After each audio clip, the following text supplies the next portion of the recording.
John Long, Silver Rails here. Tonight we're going to do an unboxing. But first I want to talk about the problems I have with my GoPro Hero 5. My son's recording me at the moment. We've got it in a chest harness and it seems to have good audio when it's there. But if we hold the camera in our hands and move it around to take different shots, we get a lot of sound interference, which is not obvious to us, but it shows up when we upload the videos. You'll see an example of this if you go to my Clankety Man video. Perhaps somebody out there has a solution for this problem. We've tried different things, but it hasn't worked. Now we're going to do an unboxing. Usually I get stuff off of eBay, always looking for deals, sometimes sniping at the last minute. But this time we tried something different. We went to Goodwill online auction, and they had an interesting locomotive there that we thought we'd bid on, and sure enough, we got it.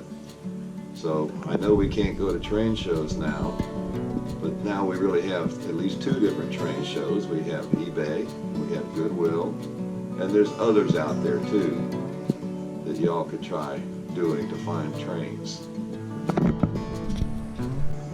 All right, here we go, folks. The unboxing.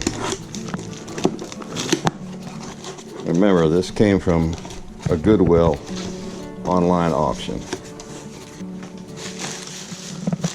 What do we have here? Well, it's big, that's for sure. Wow, look at that. Isn't that a nice looking locomotive? If I could just get it out of all this wrap. I'm glad they protect it this well, but it's kind of annoying to try to mess with this kind of stuff. I especially don't like shrink wrap. Shrink wrap and peanuts are the two things I like the least when I open a package. We may be here all night, folks, as I wrestle with this, but I'm slowly making progress. There we go. There's an opening to this bag. The number is 1950. And Unique Art Manufacturing Company. Circus train. And it's got a clown emblem there that says circus, or no, it says unique. It does have a light bulb on the front. It's in really good shape. I never expected to get one in such good shape. And I'm surprised at how large it is. Let's see what the tender looks like that goes with this. It's lightweight, tin plate, little blemishes here and there, but in pretty good shape. Unique lines. It's got the same or similar couplers to the Hafner trains that I have. Maybe in some way the two companies are connected or related. And there's a little give to the couplers, but not much. So I like it. We're now going to test it to see if it'll run. So we're going to see if it runs. I have to reach over here to the transformer, and then we'll look at the engine. I've got the Marks of Watha on the track still. I have to take that off.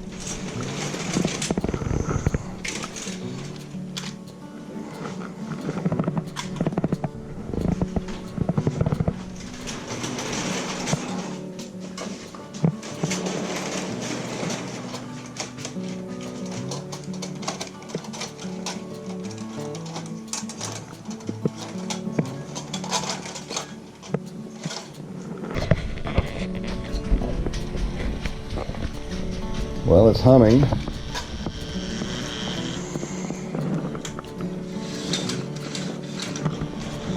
Headlights lit.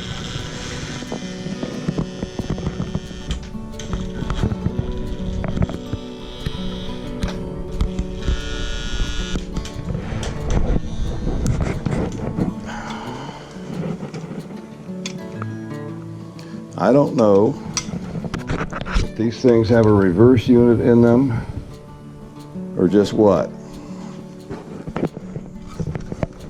it is getting power, so I may have to disassemble it and look at the engine and test it some more at another time. But I think I'm going to be very happy with this. Let's try it one more time. It does hum, it just won't roll.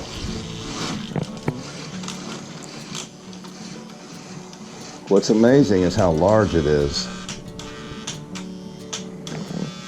Let's compare. Oh, there it goes, folks. Wow, listen to that. It's dry as a bone.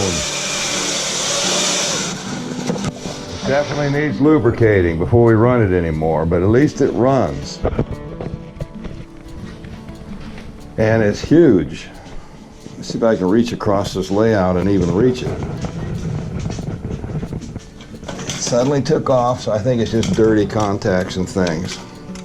But let's compare it to the Hafner.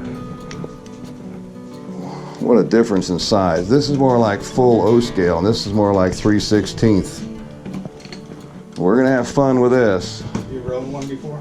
This is the first unique art I've ever had, so I'm totally unfamiliar with it, but I know I'm gonna enjoy it. Okay, one more look at this baby. It's really large, about the size of the larger Lionel, like the 2055. I think I'm going to have a lot of fun with this. It makes me wonder how large the unique art tinplate cars were that were intended to go with this. I thought it would be the same as the Hafner, but the Hafner cars are substantially smaller. This is what the bottom looks like. It has an interesting pickup, which is different from what I'm used to. This is what the interior of the cab looks like. You can see the clown emblem for unique art. This is what the top looks like. The smokestack's a little different shade of blue. The body's more of a green with some blue overtones and gray. Very nice locomotive. So glad I found this on Goodwill. Next, I want to show the Marks Western Town I just got off eBay. I got it for $75 less than the gentleman wanted. I made an offer. I didn't think he would accept it, but when he did, I had to buy it. I've had a hard time finding one of these. I think they went in the Mineral City play sets and possibly the William Crook play sets and others, or the Western Town play sets. I didn't get any of the figures with it, so I'll have to start looking for those on eBay now. This will be a possible future display if we ever get to have train shows in Tallahassee again. So we'll see about that. But I really like it. What's good about it is it has the little swinging doors. Often they're missing the swinging doors, but this has both doors. And it has minimal rust. It does have some rust, but not very much. They're really hard to find in this shape, so I'm very happy with this.